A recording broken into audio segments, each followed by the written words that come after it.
Praise the Lord, जय मसीह की। दोस्तों, हम आपका स्वागत करते हैं आज रात की प्रार्थना में। और आज मैं आपसे बात करना चाहता हूं कि जब आप परमेश्वर के राज्य में प्रवेश करते हैं, जिस समय से आप परमेश्वर के राज्य में प्रवेश करते हैं, उस समय से परमेश्वर आपकी जरूरतों को पूरा करते हैं। परमेश्वर आपके लिए उपाय करते हैं। परमेश्वर फिर आपके लिए प्रबंध करते हैं, क्योंकि तब आप परमेश्वर की जिम्मेदारी हो जाते हैं, क्योंकि तब आप परमेश्वर के नागरिक हो जाते हैं, उसके राज्य के नागरिक हो जाते हैं।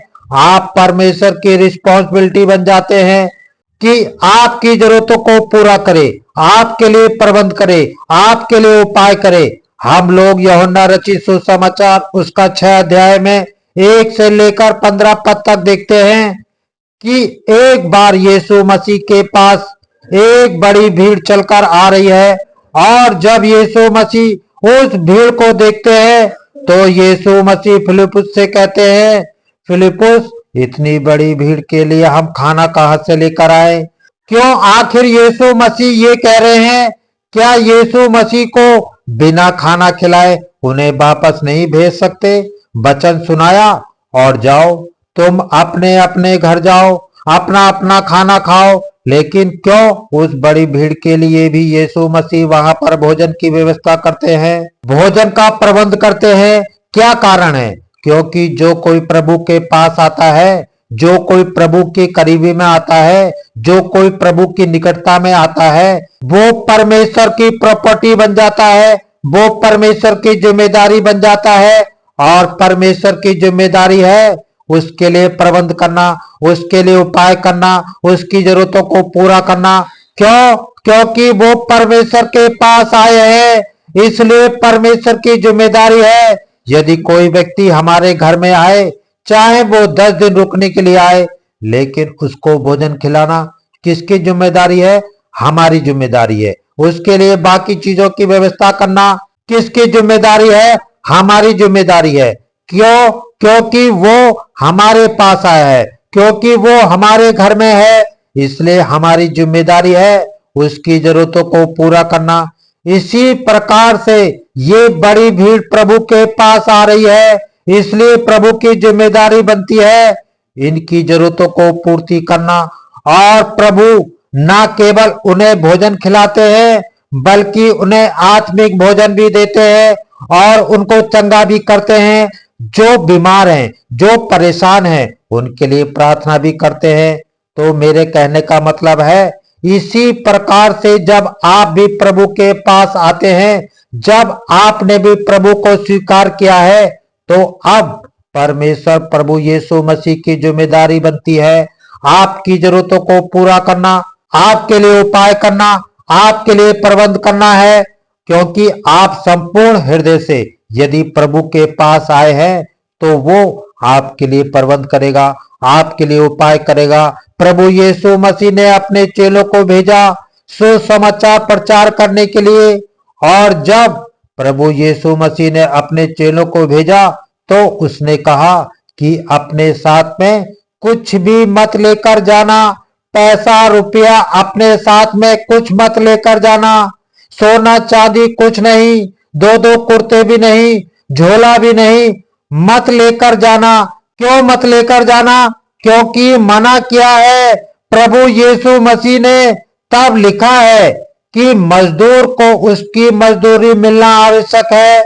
मीन्स तुम मेरे काम के लिए जा रहे हो, तो तुम्हारी जरूरतों को पूर्ति करना मेरा काम है, ये मेरी रिस्पॉन्सिबिलिटी है। यदि तुम मेरे कार्य के लिए जा रहे हो, तो मेरी रिस्पॉन्सिबिलिटी है तुम्हारे लिए प्रबंध करना, तुम्हारे लिए उपाय करना, तुम्हारी जरूरतों को पूर्ति करना।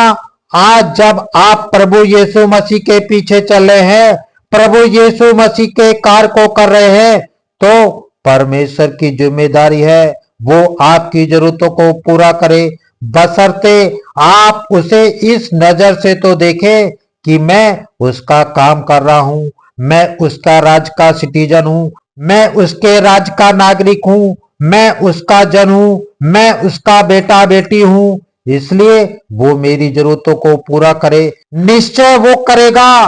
मती रचित सुसमाचार उसका 6 अध्याय 31 और 32 पद में कुछ इस प्रकार से लिखा है। इसलिए तुम चिंता करके यह ना कहना कि हम क्या खाएंगे या क्या पिएंगे या क्या पहनेंगे, क्योंकि अन्य जातियां इन सब वस्तुओं की खोज में रहते हैं और तुम्हारा स्वर्गीय पिता जानता है कि तुम्हें ये सब वस्तुएं चाहिए। आमीन। दोस्तों, यहाँ पर परमेश्वर का वचन कहता है कि तुम किसी भी बात की चिंता मत करना। ये मत कहना हम क्या खाएंगे, हम क्या पहनेंगे। अपने प्राण की भी चिंता मत करना, क्योंकि अन्य लोग जो परमेश्वर को नहीं जानते हैं वो परमेश्वर के राज के नागरिक नहीं हैं। वे इन चीजों की खोज में रहते हैं, लेकिन तुम तो मेरे राज के नागरिक हो, तुम तो मेरे बच्चे हो। तुम्हारा स्वर्गीय पिता जानता है तुम्हें किन वस्तुओं की आवश्यकता है। वो समय समय पर तुम्हारी जरूरतों को पूरा करेगा।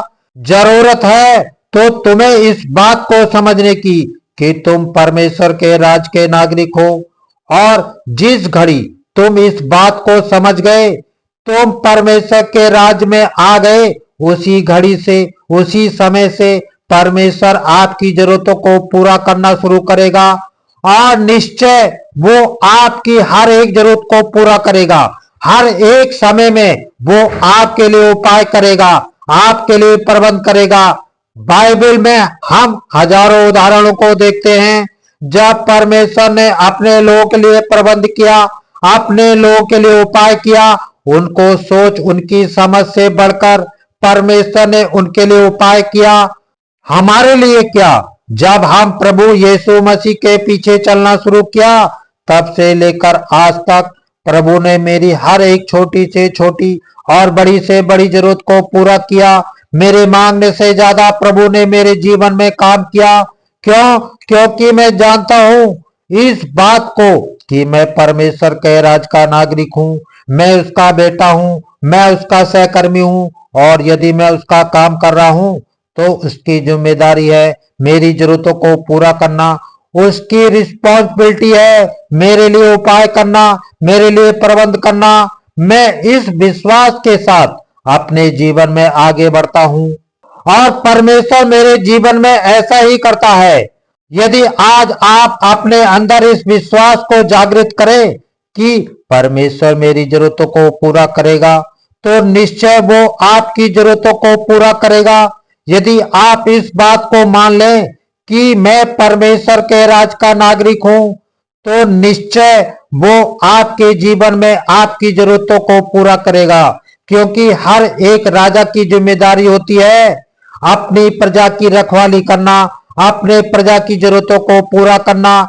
एक चरवाहे की जिम्मेदारी होती है अपने भेड़ों की पूर्ति करना, उसके लिए भोजन पानी की व्यवस्था करना। एक सरकार की जिम्मेदारी है अपने देश के नागरिकों को भोजन का प्रबंध करना, नौकरी का प्रबंध करना, अन्य चीजों का प्रबंध करना। इसी प्रकार से परमेश्वर की जिम्मेदारी बनती है कि वो अपने लोगों का ध्यान रखे। जिन लोगों ने प्रभु पर विश्वास किया है, उसके पीछे चलना शुरू किया है, जिन्होंने उसे अपना उद्धारकर्ता स्वीकार किया है, जो उसके राज के नागरिक बन गए हैं, उन लोगों के जीवन में परमेश्वर अद्भुत आश्चर्य कर्म करेगा। उन लोगों की जिम्मेदारी परमेश्वर उठाता है, उन लोगों के लिए परमेश्वर उपाय करता है, प्रबंध करता है। सो प्रभु आपको इस वचन के द्वारा बहुत आयत से आशीष दे। आमीन।